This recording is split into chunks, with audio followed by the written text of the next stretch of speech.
BNP নেতা আসলাম গাজীর বিরুদ্ধে অভিযোগ, তার নির্দেশে সাভার থেকে অপহরণ করা হয় নারী এনজিও কর্মী ফারজানাকে। এরপর রাজধানীর পল্লবীর একটি বাসায় দুদিন আটকে রেখে পাশবিক নির্যাতন চালিয়ে হত্যা করা হয়। এই ঘটনায় ক্ষোভে ফেটে পড়ছেন পল্লবীর বাসিন্দারা। অভিযুক্ত কথিত বিএনপি নেতা আসলাম গাজীর বিরুদ্ধে গেল রাতে ঝাড়ু মিছিল বের করেন স্থানীয়রা। বিক্ষোভকারীরা অভিযোগ করে বলেন, আসলাম গাজীর নির্দেশে ফারজানাকে অপহরণ করা হয়। এ ঘটনায় পল্লবী থানার ৫ নং ওয়ার্ডের বিএনপি নেতা আসলাম গাজী গ্রেপ্তার হলেও মাত্র কয়েকদিনে জামিনে বের হয়ে যান। আসলাম গাজী সহ জড়িতদের দৃষ্টান্তমূলক শাস্তি দাবি করেন তারা। আসলাম গাজী বিভিন্ন সময় তার সৈন্যবাহিনী দ্বারা তার প্রকাশ্যে অস্ত্রের মহুরা ভূমিদস্যুতার তার নাম সবার শীর্ষে।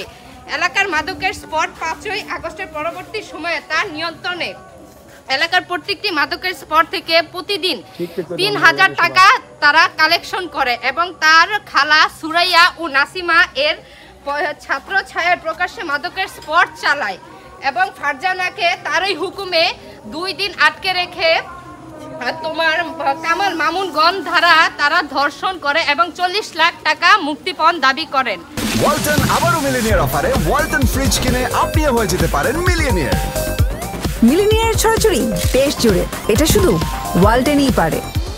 কিন্তু তারা পরবর্তীতে তাকে হত্যা করে। আমরা পল্লবী গ্রামবাসী তাদের অতিষ্ঠিত যন্ত্রণায় এখন তাদের এর কাছে আতঙ্কে জিম্বি আছে। আমরা এর তীব্র প্রতিবাদ জানাই। এর আগে গেল ৫ জুন বাউনিয়াবাদ এলাকায় একটি বাসায় নির্যাতনের শিকার হয়ে মারা যান এনজিও কর্মী ফারজানা। এই ঘটনায় ওই দিনই পল্লবী থানায় মামলা দায়ের করেন ভুক্তভোগীর ভাই রকি। ভুক্তভোগীর পরিবারের অভিযোগ, আসলামের নির্দেশেই সাভার থেকে ফারজানাকে অপহরণ করা হয়।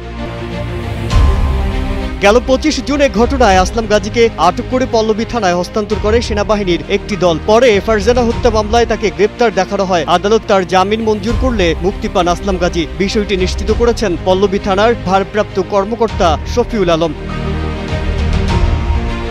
এই বিষয়ে বক্তব্য নেয়ার জন্য ৫ নং ওয়ার্ড বিএনপি ভারপ্রাপ্ত সাধারণ সম্পাদক আসলাম গাজীর সঙ্গে বারবার যোগাযোগের চেষ্টা করেও তাকে পাওয়া যায়নি। মাজহারুল আলম, কালের কণ্ঠ।